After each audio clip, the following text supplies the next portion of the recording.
Snow problem for Gordon.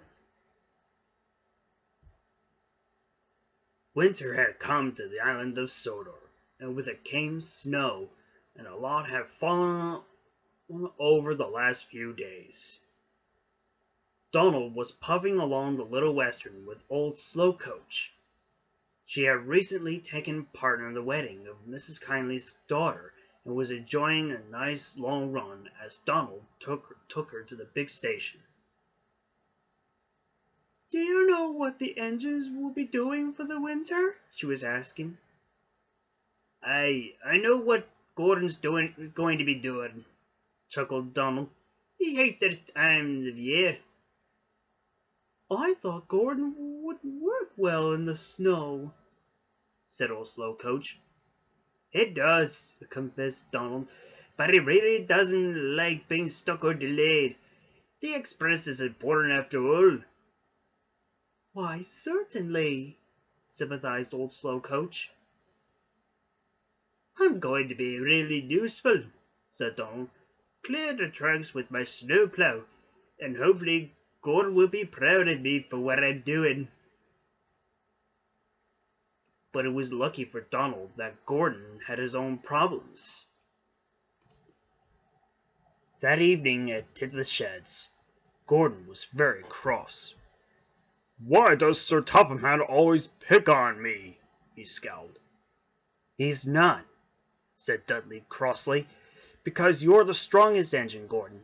He suggests you take Bernard, the snow machine, out tomorrow." "Bernard? Snow machine?" Gordon sniffed. "Is that what he's called? I thought he was a silly-looking car painted colors like Judy and Jerome." "Oh, stop complaining, Gordon," growled Bear. "You never know when it might prove yourself for you." "Useful?" Gordon huffed. "I'd rather Donald and Douglas were not in the snow. We've always relied on them." "We can't at the moment," said Henry. "Douglas is just recovering from his recent repairs. I'm sure you and Bernard will do well for the winter." "If I don't get on with this thing," grunted Gordon, "you'll know straight away." "I think we already know now," muttered Bear. But the conversation had soon died down, and all the engines went to sleep, except Gordon, who stayed awake for a little while longer, wondering what he got himself into. The next morning, Gordon set out with the express to Kirkrannon. Afterwards, he was to head off for Knapford Yards to collect Bernard. Stepney had been instructed by Sir Topham Hatt to clear the tunnel that connected to the narrow gauge railway, and Gordon had been asked to go and help. Gordon grumbled all the way to Kirkrannon. He really didn't want to use Bernard. When he reached Kirkrannon, he told Sir Topham Hatt to change his mind. But he had already been made up. Gordon seethed as he shunted his coaches into a siding and set off for the yards. "Disgraceful," he kept muttering as he puffed along. "A fine, strong engine like me should be pulling the express all afternoon, not confined in some useless contraption." And he grumbled all the way to Knapford Yards. When Gordon arrived, the snow machine was delighted to see him. He was a small car in painted colors like Judy and Jerome. He had a large funnel at the top where the snow would blow out when it was being cleared, and a blade which cleared away the snow. "So you're Gordon, are you?" he chortled. "I'm Bernard, and I'll be your snow machine today. Let's go see where there's snow about." "Pah!" huffed Gordon as he cobbled up to Bernard. Bernard paid no attention to his attitude. It would have bothered him if he listened to his complaints and rude comments. Bernard didn't like that at all as they left the yards to plow away the snow along the line. Bernard was soon prepared for Gordon as he pushed him along the main line. "This is going to be fun!" said Bernard excitedly. Gordon said nothing as he prepared for a long journey to the tunnel where Stepney was working.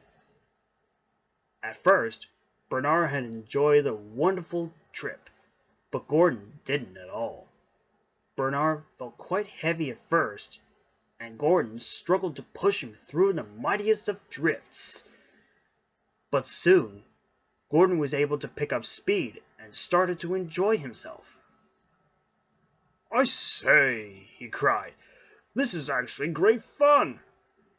"That's the spirit, mate," encouraged Bernard. "Who needs Donald Douglas when you've got this wonderful thing like you anyway?" Gordon boasted as he snailed down the snowy countryside, and Bernard worked very hard like magic all the way.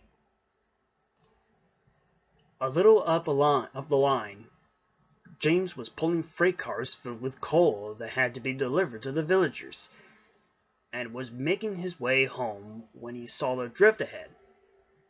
"Stop!" he cried. James's driver applied the brakes, but the rails were icy. Gordon plunged into the drift.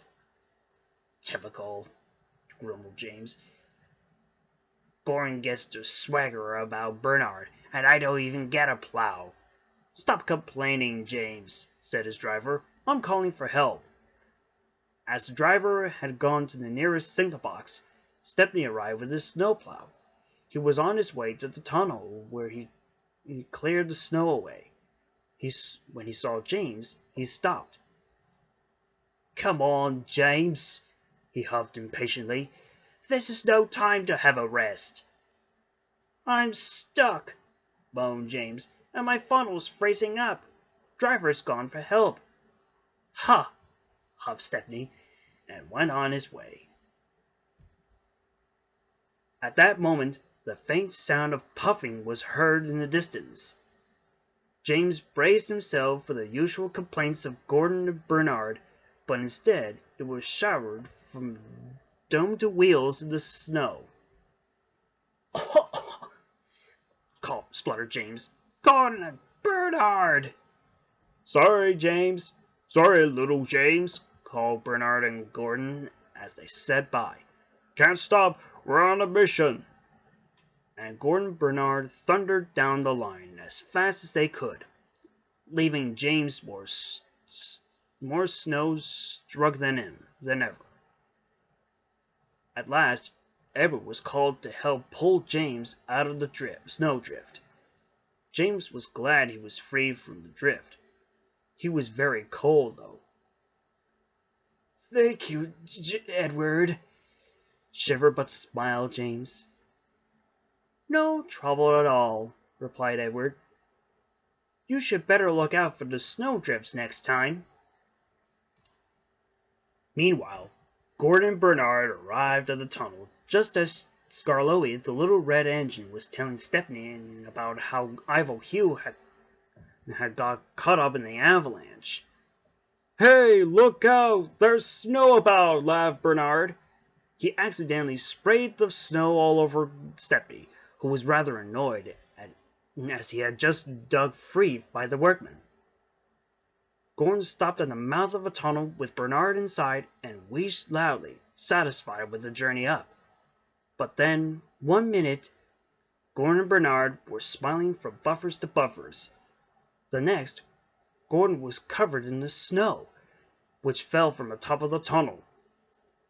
"Help!" cried Gordon. "If Ivo Hugh survived the snowfall, surely the big proud engine like you can do the same," chuckled Stepney. "Pooh!" moaned Gordon. And soon he fell as silent as the snow. Henry was soon called up the line to free Gordon and Bernard. Gordon decided to take back what he said. He likes using his new friend, the snow machine, now. But as many had expected, his district in the snow was still there.